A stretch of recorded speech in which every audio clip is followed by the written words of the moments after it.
Today is a huge, important day. It's the election of the President of the United States. As I record this, it's early in the morning. We have no idea who is going to win.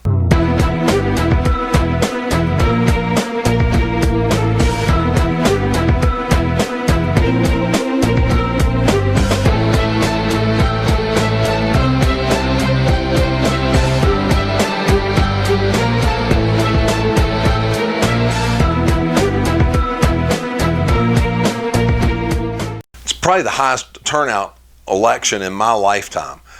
There are lines drawn. There are people who've taken sides. There are some people who have been, I would say, very strong opinionated in their beliefs in this election coming up. As I drive around my town, there are some large signs for one of the presidential candidates who's been spray painted, where people have vandalized those signs because evidently they probably didn't like that side and liked the other side better. At times in churches, there are issues with people who can't get along because of who they vote for, how they voted. And I know in the church that I serve in, people who voted on both sides, where I've heard stories that they voted on both sides, not necessarily negative at each other, but just stories over voting for one side or the other. But for the Christians, we need to think about a few things. And I wanted to cover some of those things as we think about elections, as we move from Tuesday.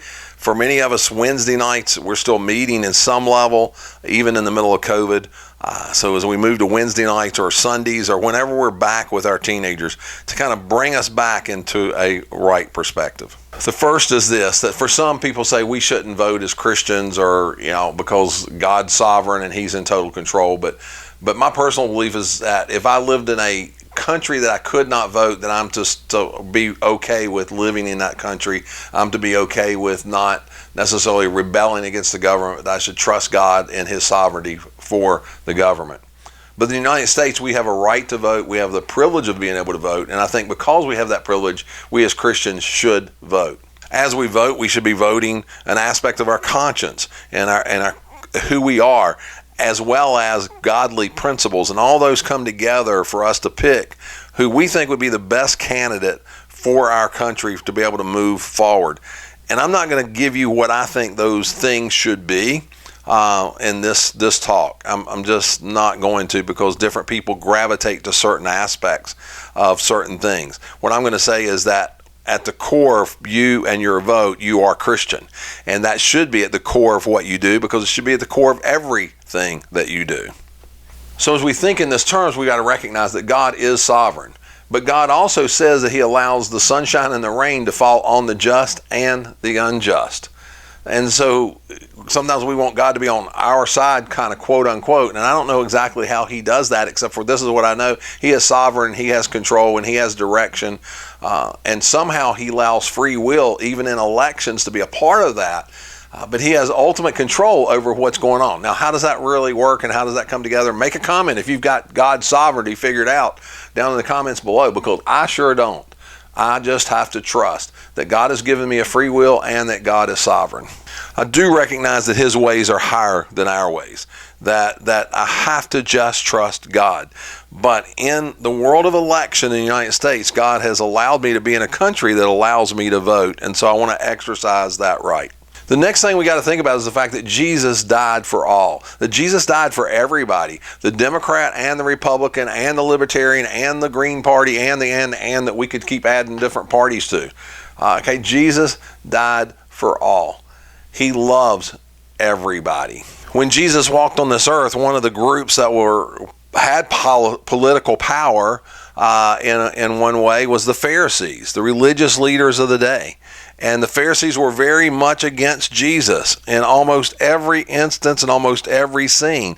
But then one of the great Pharisees of the biblical times, the Apostle Paul, who was Saul, is converted through Jesus Christ's blood and became one of the great Christians in the early church. In his writings, his testimony, his church planning, his missionary journeys, and on I could go.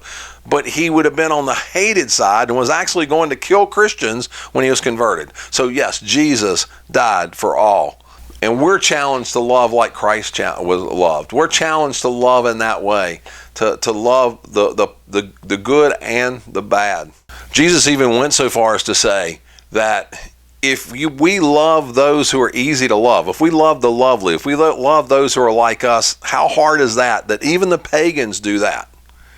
That when real love comes in is when we love those who hate us, when we love those who despise us, when we learn to love in that way. So in the middle of all the election, you need to show love because Jesus is our example of showing love. And then I wanted to let you know that we got to recognize that we are the ambassadors of Christ. We're left here on this earth to be an ambassador, that our earthly home is just a temporary residence. Our heavenly home is where we're supposed to be, and we're ambassadors, and we're left here with two great commands: to love God and to love others. To love God and to love others. Those are the two commands that's been laid out to us. That includes an election year. So election year, we're not exempt during election. We're still to love everyone as Christ would have loved. So in this election year, what do I have to say? In this election day, what do I have to say first? I would say this: go vote. Be okay with going to vote, as long as you've registered, of course. But vote. That you have that right in the United States to be able to vote your Christian conscience, to vote what you feel is right as a Christian to vote for the President of the United States, as well as the other down ticket offices for you to be able to vote for. So I encourage you to go vote.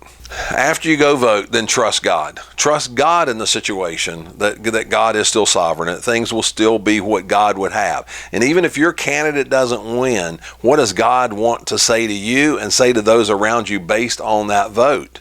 And who wins? What has God got for you in that way? And Christendom as a whole for the United States in that way. But trust God. And then last, after you vote, remember, love everybody. No matter who they voted for, no matter which candidate wins, no matter what else is happening, learn to show the love of Christ to everyone that you come in contact with. The number one thing we can do is to love as Christ loved, to love the people we brush shoulders with. They're expecting people to take sides. They're expecting people to be harsh, but we can show the love of Christ even as we vote, even as we stand for our principles that we believe in as a Christian. We can still show love in that entire process. So as I close out today, I just want to say, show love, show the love of Christ. In the midst of this, we're going to see different news stories, different channels.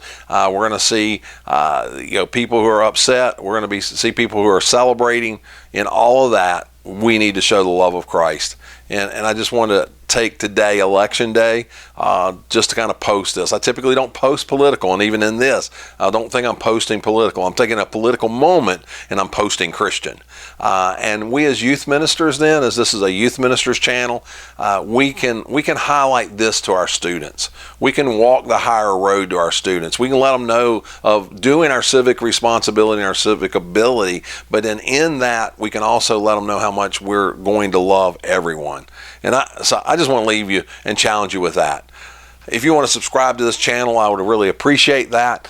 We do a video about once a week. If you want to post a comment down below, I would encourage you to post the comment down below as we kind of go through this election day. But I just wanted to realign, even for myself, to realign our minds on the fact that as Christians, yes, we can vote, but we need to still love no matter what. Thanks, guys. Take care, and thank you for watching.